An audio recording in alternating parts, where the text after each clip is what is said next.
muhi muzito mwana Shandaho pe urakomeye nje byo kwiyemera byashize tu none ngiye gutubwenge nawe se bikubaho uzi urukundo rwambanye amadayimoni neza ngusaba kandi kamwe akakonye urabaye umugabo none kuba twamenyana mbabarira nakantu gato kumfasha yambwira ko ntari niba byoroshye ndagufasha Kevin ntanyitaba ntampamagara ntashaka ko njya kumureba kandi pe umutima wanjye washwanyikiye mu ndakwingiza uradukorana ubu muri iyi karitsiye yose nawe utazi ko Kevin ari we muntu dukundana abahungu mwabaye muti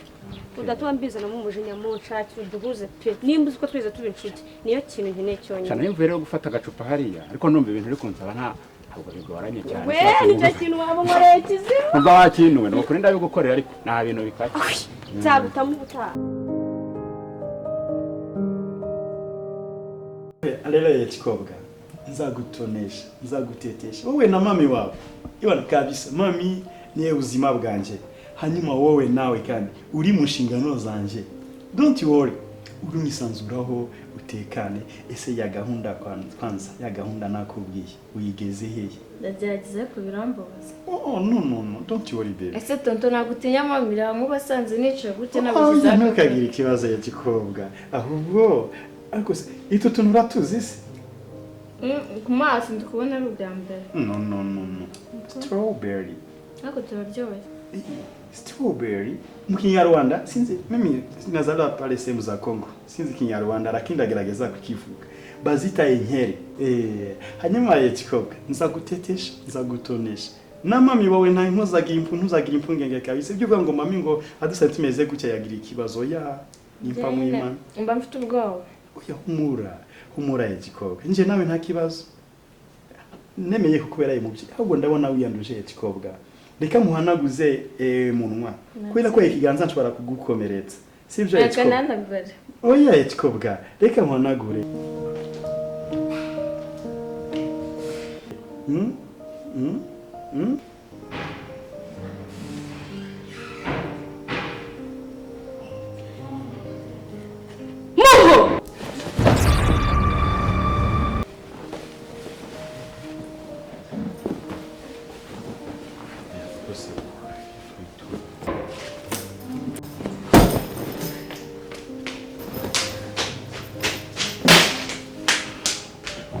ndarota cyangwa niko muho iki niki kuri wowe kabisa mimi niko tonto bana uyu mimi niko tonto tonto musomana wowe usomana na tonto usomana na tonto ubundi gaje amababera mu rugo rwe ubarabizi no subundi uje tonto asomana n'umwana we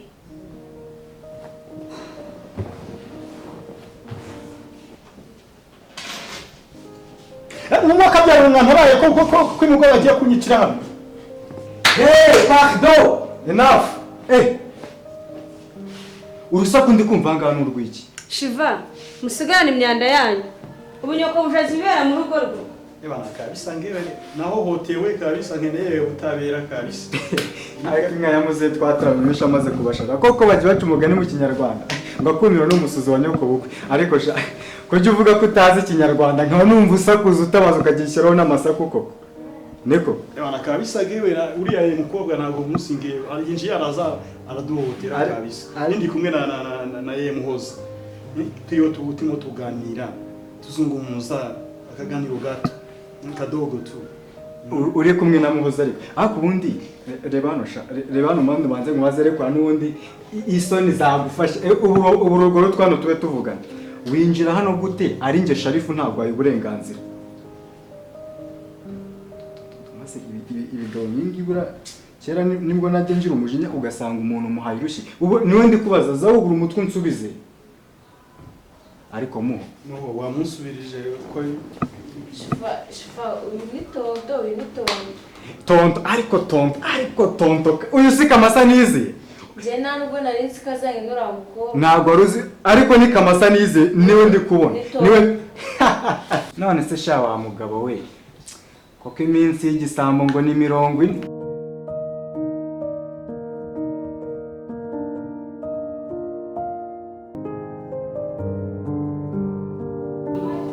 ndagushimiye ko nendaga kwiruka neza uzi ko umuntu atuma Manda uretse kunshimira nakwitabye ariko mpamvu naje nuko nabonye bimaze kuba too much ugeze ubwo ntuma abandi bantu namuhire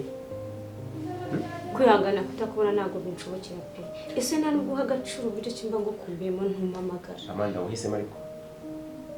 ya nahisemo wowe Mike wahisemo Kambasa naramubonye muryohewe muciringa nabonye wishimye gutyo ntabwo kumva ba Esther hanze narakubwiye ko ari inshuti zanjye twahuriye hariya it was just a date kudashaka kunyumva Kevin it was a date with who rega twari benshi kandi nta kintu cyakibyishimiye se Kevin Amanda enough is enough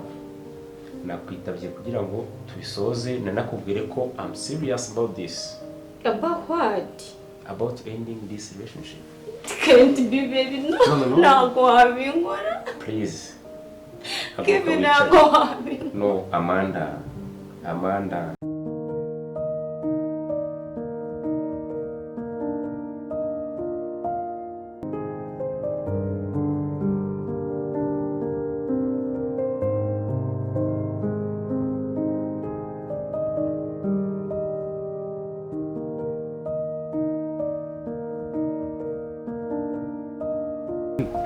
Bitesha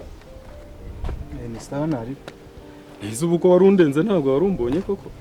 se nari murenze ubu wari uryamye hano hasi koko ese uburi gukerakera muri ibi bihuru ushakamo iki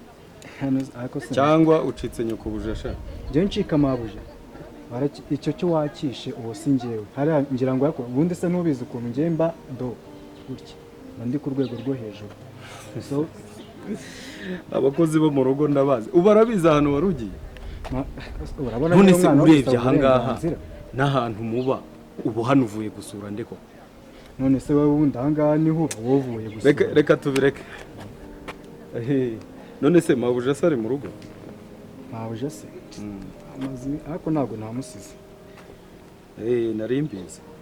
none se muri iyi minsi ubona bimeze bite biki se mabuja nyine ndashaka amakuru makeya cyane ni make pe kandi atagoye ndashaka kukubaza hari ikintu cy'ikigabo kijya kiyambika ibikanzu cya kindi njya masanga ubundi ubona imyitwarire yacyo ubundi kiraharara ubundi rega rumva ubundi bigabo nka biri urabizi ko ngiye tutari tuvugana ibintu byinshi ni rimwe gutya kigahita kiva mu nzira ngiye ndumva kira ntabwo cyakagwanga ujya wumva bampumeka se basi bagumeka ngahicare hano basi tuganire ariko ndagira ngo tubisoze tuganire nk'abantu bakuru saba come and sit Kevin sit down nshobora gukora buri kimwe cyose wansaba ariko ntidutandukane Amanda nemeye kuza naje mu cyumba cyawe ariko ndakubaha ndagira ngo nk'uko bisanzwe n'usanzwe uhaza se tubishyire ku musozo ureke kujya ukomeza n'umukeve nshakisha everywhere njye numva abantu bambwira reka nkubwire rero ibyo bintu birangiye n'umutima wanjye sinzaguha amahoro nzagushaka nzaguhiga ntabwo nabaho udahari ntabwo nabyemera ntabwo nabishobora please ntabwo nabishobora amahoro namaze kuyiha nyuma y'iminsi iciye ndimo nitekerezaho basi twihigiye nanjye mbanze mbyakire uhita ubigenza gusa urumva nabaho gute uridi warabyakiriye uri kumwe na Kamasa ese ubundi ugira imitima ingahe ugira imitima ingahe ibasha gukunda abasore babiri icyarimwe ako si ubwo ngubwo urumva ubundi niba ushaka ayo makuru neza urumva yakeneye nge dora bizi mfasha none se mbikubajije ntabikeneye we nyine kanda kandi nushaka ukandiza ariko nawe ubundi none nje nkwereka ikintu ubu se amafaranga naguha ni nkangaha akagushimisha rwose ku buryo wava amakuru turagenda tuyahana mu byiciro abakozi bo mu rugo ubundi muba muhenze ngaho nimero ni yayi si inomero se si yayindi ntunyizera se cyane ndagukubitiraho 5,000 aho ukunda amakuru ateye siraje ateye ikintu oya mbwira wowe ngombaza none mbaza nje none ngo urebye urya mugabo ntabwo mwizera simenya ahantu yaturutse niba ari mu Rwanda niba ari hehe ukurikije n'ibirimo aba yivugisha ikindi aragenda akicara mu ntebe nakubajije araharara ubona bafitanye ubumwe ukuntu bamvuga ngo iki icyo kintu ukomoje nje buriya siwe mayira kora ahangaha n'ubundi narabikeye Kevin Kevin ntabwo wagenda Kevin please waretse tukinga Kevin. No, I say no. Mana Sigara amahoro yawe nawe kamusaba. ariko si ubundi niho dukura amafaranga yo kurya niho akura amafaranga y'ishuri agira ngo mbigenze gute byose niwe mbikore ariko ndebera nigeze kumva buriya mabuja nyine suzi kakana k'agakobwa nyamara akabwa ngo akunga buriya ngo buriya bwanwa kandi kiriya ikintu nzi nyine ubwanwa bwacyo burirabura avuzemo akantu kake ako banza wongera akanyine oya nayo yanditse ndayashyiraho nakubwiye nti ubwo tuyakubye kangahe 2 n'igihumbi 10 wahita ujya kunywa amayoga ahubwo none se no makuru nde gutanga urumva arangu none se buriya nk'umuntu uba mu rugo ujya umenya ibintu byinshi ntabwo wakumva neza ajya avuga nko ku mushinga muri uriya mushinga wacu wo kubakisha amazu ne kugurisha ngo wumve amvuga ko abyitwaramo neza bambe njyewe dore buri kintu ariko nizere ko uraza kubyibuka oya ndabyibuka njye nigeze kumva avuga buriya ngo Mayira ngo ni umunyamurava urumva njyewe urabona rero iyo buri mu rugo uri gentro ntabwo wita nyine ku bintu by'amatiku ubu ugenda reba gutya ubu ugenda gutya ituza ryabaye ituza ariko njye ikintu numvishe nukomeza ubunyangamugayo ndagacibwa ijosi nta makuru mpaye bazakwite manyanga ntacyo reka ngo ushyirireho bya 5 bindi uramvangavanze akira ndagenda nyashyiraho umuti we nimara kuyabona tuzavugurura buri umushinga turasubitse urampamize naribi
Emera.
yari imyaka 25 kagakobwa ariko bari bamfashe ndabacitse imyaka 25 bari kuyimpatira burundu pe nakujurira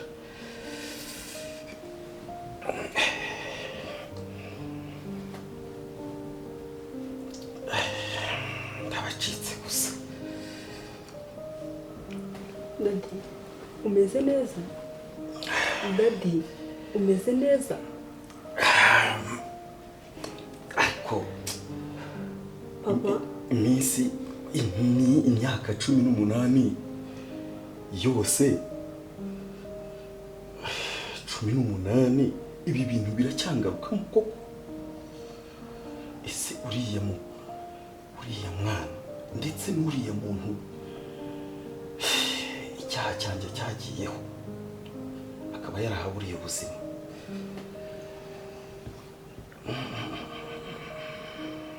Dadi papa umeze neza?